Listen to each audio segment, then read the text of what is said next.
Hi there and welcome back to the channel. I have a huge trip with this thing next weekend and I still have so much to do. So this thing is getting a minor service, you know, oil, coolant, oil filter. That's happening in the background. You don't want to watch that. There are all my supplies, by the way. It's getting a quick polish and a wax. I need to throw on some new stickers, a few small things, just bits and bobs. Need to tidy up the top of it, need to revise the design a little bit. As you can see, we did this off screen. I quickly went down to Northern Off-Road and we fixed, it was very flappy in the wind, so we fixed that, but we missed this back flap. That's luckily an easy fix that I can do at home. That's going to be quick. And then I also went and bought a thing. This is an XL stainless steel spade, and it's not just a spade. That part is food grade and you can actually cook eggs on it. They actually do advertise that you can do that. And this part is a bottle opener, and this part is a leak tested shot glass, and this is its accompanying spade bracket. Now these are universal, so you can use them with most spades, but why use a regular spade you can have a cool and shiny one. And some of you already guessed it, you can buy these at Northern Off-Road in Straight-On Park, Johannesburg. Just go to reception, ask for one of Gav's spades, and he will very gladly sell you one of them. Now if I take the bracket and set it down here, you'll see that in my case at least, it fits on the wheel well rather quite perfectly. And that is what it looks like with the spade in place. And installation is super simple because that is all of the hardware you need. 2 holes, drill them, insert those, tighten them down, and it is installed. You've also got that wing nut to tighten it down, and it has a little hole that they've drilled right there for either an E-pin or a padlock. And it's got some padding in the clamp, so if you tighten this wing nut down, if you tighten it down, it really sits quite snugly. Like, that's going nowhere, not rattling, nothing. I dropped it just after I stopped recording. It pinched my finger, that hurt a lot. But let me get this out of the way so I can measure and drill my holes. Now it doesn't really matter how you mark where you want to drill your holes as long as you do it correctly and accurately. But after you've marked them, just go ahead, punch the holes to make sure that your drill does not wander, and to make even sure that you drill your holes as accurately as you possibly can, drill a pilot hole with like a 4mm drill bit. Anything smaller than the drill bit you are using. If you're using it like a 4mm, or if you have to make a 4mm or up to a 6mm hole ideally, you don't really have to use a pilot drill. But if you're going anything bigger than a 6mm, you must use them to make sure that you make an accurate hole. So drill a pilot hole, and then after the pilot hole is drilled, you can drill the main hole.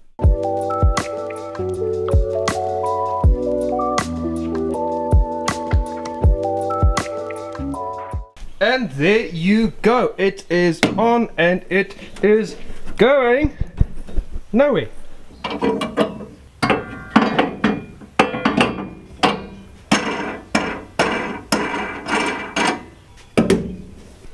Just tell me that this angle in particular doesn't look so freaking cool, like tactical.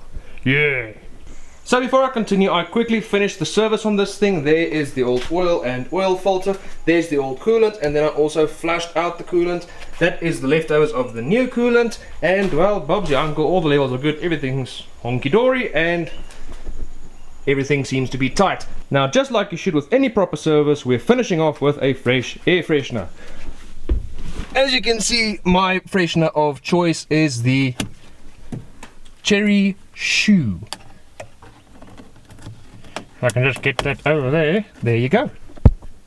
Service finished. Come to think of it, this was actually the original air freshener that I put in the day I bought this thing.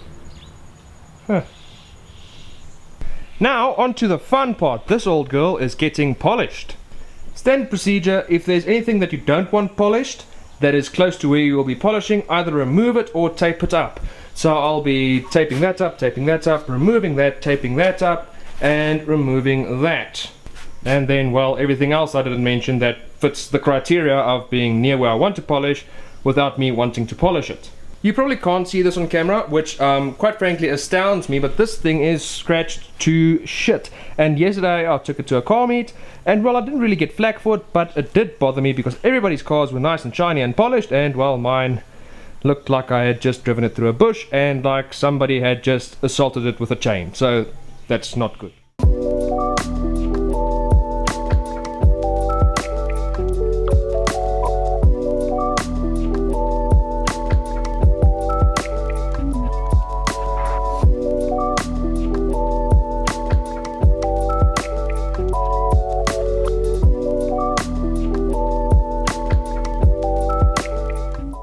Okay, so it is tomorrow. I got all of my time management and everything wrong last night, as well as we didn't have a thing to put the polish on that goes onto the polisher, an applicator pad. We didn't have one of those. I had to go out and buy one of those this morning, but I desperately need to get this thing finished. So I don't know, let me just start, I guess. So here's the machine I'll be using. It's cheap, old, crusty, but it still works. So I won't be using the machine, I'll be hand polishing, because this, as well as all of the other turtle wax products I'll be using, recommends a hand polish, and to be quite honest, I'm a bit intimidated by the machine polisher since this is my first time ever polishing, so I'll be hand polishing. Was excited to use the machine for like 5 seconds, but I'm over that now, so let me get started with this, because this is going to take some serious elbow grease. So I forgot to press record on that thing, but I just finished up the bonnet, and this is what I used. Turtle Wax Renew. So you apply this with a damp microfiber or polishing cloth, then you wait for it to haze, and then you just remove it with a dry microfiber cloth. Very simple, very easy, and quite frankly, I would have loved to stand back right now and be like, wow, that is crazy! But I honestly can't tell whether or not it's made any noticeable difference. And I mean, well, I'm not all that dialed into the finer detailing side of things, and I am using like the entry-level side of detailing things, or rather polishing things, and it's my first time doing so, so I guess I shouldn't be surprised if the results don't immediately knock me out of the park. Anyhow, let me do the rest of the vehicle, because the bonnet, although the paint finish isn't great, it wasn't scratched. It's the side of the vehicle that needs the attention.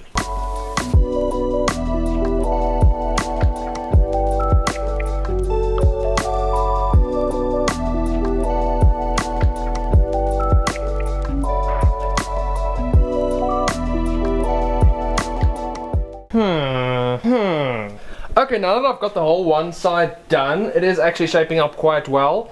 Obviously it hasn't magically fixed my paint, and the extra shininess really does show you how shoddy the prep work on this thing's paint job was. But for the amount of effort it took and the results that I got, I'm rather quite happy. Yes, my scratches are still there, but they aren't as apparently visible as they used to be, so I would call this a success. And luckily I also went ahead and bought the Turtle Wax scratch remover and paint transferring solvent or whatever it is. So once I'm done polishing it, I'm going to hit all of those deep scratches with that scratch remover, and then I'm going to give it a lacquer carnauba wax coating, and well, then I'm done, then I'm ready.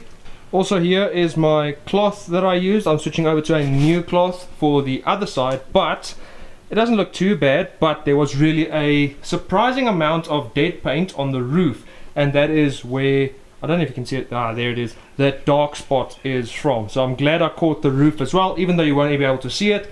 The roof, the paint on the roof really stands up to a lot of abuse, so you got to take care of it just like any other paint on the car.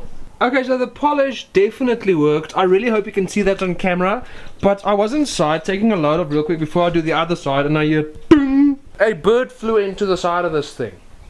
That's never happened before, and it would happen right after I polish it. I hope you could see it on camera, but there you can see the wing, there you can see where the beak, there you can see the claws. The claws actually, the claws and the beak actually did damage my paint.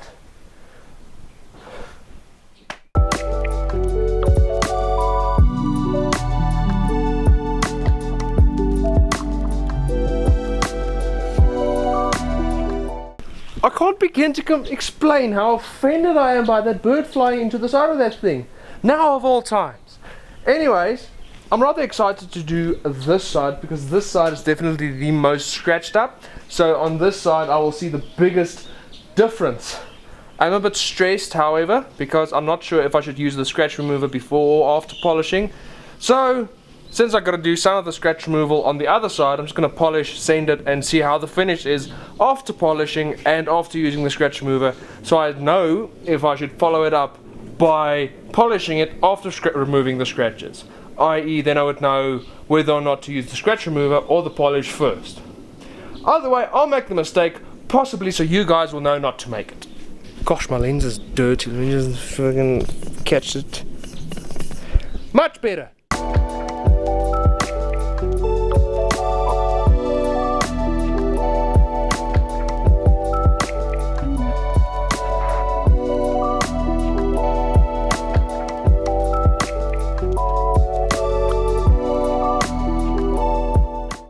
Good news, the polishing is working, and like I said, this side is much more scratchy than the other side, and I can actually now see the polish in action. Here you can see the scratches where they are, and that obviously it'll scratch from the front back, and it almost looks, you can still see they're there, but you can definitely see going from unpolished to polished that the polishing did remove a lot of the worst of it. Luckily I can just hit up what is left with the proper scratch remover, and I'm very confident that the scratch remover is going to work very well right now.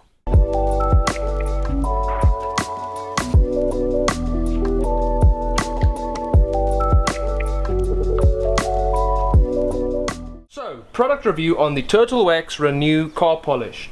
Do I like it? Yes, very much. It's reasonably priced, it's easy to use, very easy to use, and for the amount of effort you put in, you get good results. It did a decent amount of repair work on the scratches, like they're still there, but they're not as visible as they were. It slightly, incrementally improved the finish on the paint, but that's mostly just because my paint really wasn't very swirled or anything, because my paint jobs on this thing is still very new and hasn't really been washed or abused at all, for that fact.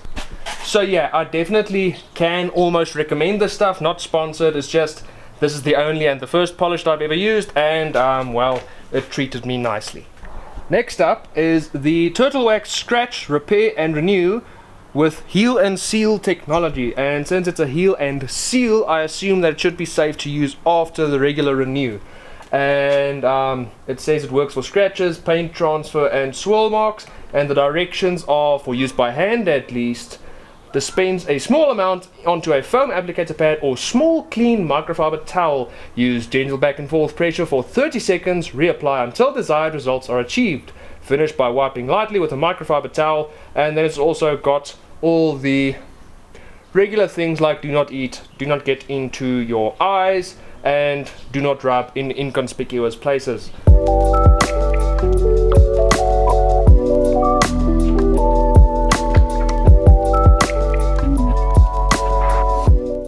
And at long last, the polishing is finished. It felt like it took forever, but it was well worth it. Now, my phone is dead, so I can't quite do a time lapse, and I really want to do a time lapse of the next step because it's very exciting and slightly stressful because it's going to be very difficult to do it correctly at least. So, while I wait for my phone to charge, I'm going to tackle that.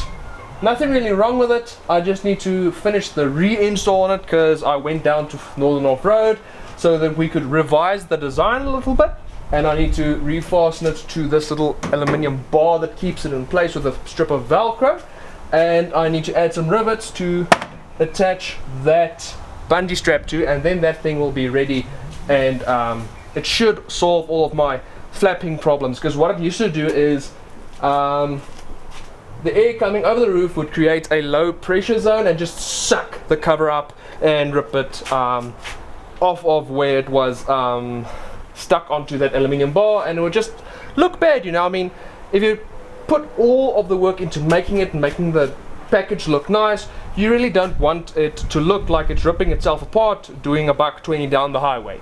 So that's a really important fix, and I need to get that done. So let me do that quickly while we wait for the phone to charge, and I'll be back with you guys shortly. Okay, it is tomorrow again, but finally we have gotten to the fun parts of this video, and that would be installing these. Now, the main inspiration behind this build has always been, what if in 1994 Toyota South Africa decided to build a Hilux RSI? I mean, I've got the RSI steering wheel, I've got the big engine, I've got the sporty seats, etc, etc, etc, but I was still missing one last thing, and that was the defining RSI stickers. Now, some of you might already know the old Corolla RSIs had the big old twin cam 16 sticker on the rear doors, or in my case behind the front door, because I don't have rear doors. But here is where I encounter a problem. First of all, I have 4 cams, not 2, and I have 32 valves, not 16. And those stickers use a very particular font, so it's not like you can go onto a Word document and just make your own design. So naturally I had to outsource. I hit up Sebastian from SebSpeed, I'll tag him down below, because I knew that he made the twin cam 16 sticker sets. And I asked him, hey man, could you make them for a V8? And he's like, yeah, bet, I got you. And they came out perfectly. And I originally asked him for 2 black stickers just because black is nice and understated, but he was like, trust me, hear me out, on the blue, grey would look better. So he was kind enough to send me a second set of grey stickers, and I am inclined to actually agree with him, because I'm looking at it and after mocking those up, the grey does look a whole lot better. And also it would tie in better with the OEM look, because the old blue TRD Corolla liftbacks did have grey graphics on them. And it's a slightly intimidating install because these stickers are as big as they are, but they are going to live right there to fit with the old school aesthetic. But I have been talking way too much, so let me actually get to installing those. So before many of you mentioned in the comments that I should have done a wet application of the stickers, I'd like to mention that Sebastian that made them suggested that I do a dry application due to how thin the vinyl was cut. Because of the lettering being so thin, there was a chance of a wet application warping the line work on the letters. Okay, some time has passed, and that is because I got a bit carried away. I had to go run some errands, and then I just got stuck into that thing because I forgot that after applying stickers like those, you ideally have to wait like 2 to 3 days before washing or polishing or waxing or anything there. Just really because it's something to do with the glue setting. I read it sometime that I bought a sticker on the instructions, so just to be extra safe, I'm going to wait the appropriate allotment of time before I wax this thing, which really isn't a problem, but I wanted to get it done today. So what I did do is I reassembled everything. It is now drivable and complete again, and I remounted the center console because the missing bracket that I needed finally came from Japan. Not that it changes anything because it's designed around Land Cruiser, obviously, and now it's just sort of a bracket dangling there. But at least now I have all 3 brackets that are supposed to be there, so it's complete. I also moved it slightly forward so that the panel gap that was a bit weird that I had there is now gone. Let me show you that quickly.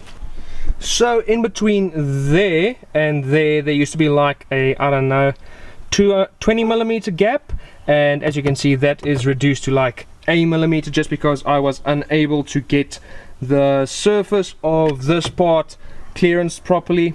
I'm not quite an expert, I'm doing all of this for the first time, but that is as close as I am able to get it right now, the tools and the time that I have disposed to me, and I am fairly happy with the results.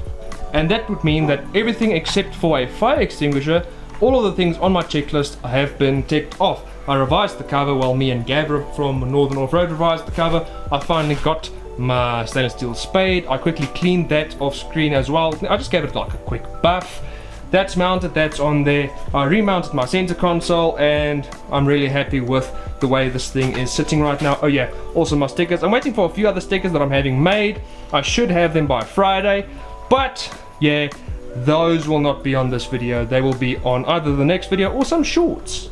Safe to say I'm very excited for this coming weekend, and I can't wait to share that with all of you, but I'm going to call it at that. Thank you for watching the video. For those of you that made it to the end, let me know what you guys enjoyed, what you guys want to see more of, what you guys want to see less of, and yeah, I will see you all in the next video. Cheers.